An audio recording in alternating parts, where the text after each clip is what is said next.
3 বছরের বাচ্চাটা সারাক্ষণ মোবাইল টিপে কেন? তার মা নাই? 12 বছরের ছেলেটা সারাক্ষণ মোবাইল টিপে কেন? কেন তার বাপ নাই? আপনি চিরানি খান,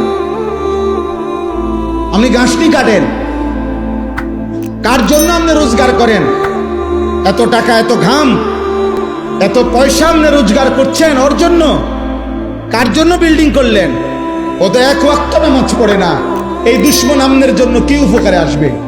কথা বলে না।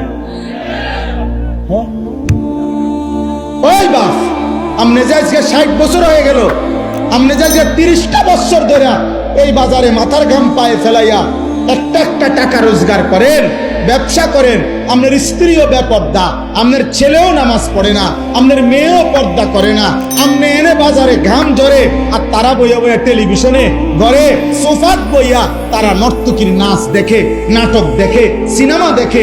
আমনের ছেলে এলাকার আরো 2-4টা বখাটের লগে পুরা দমে মোবাইলে উলঙ্গ ছবি দেখছে, আর আমনের ঘাম বাইয়া বাইয়া পড়তেছে একটা একটা টাকার জন্য।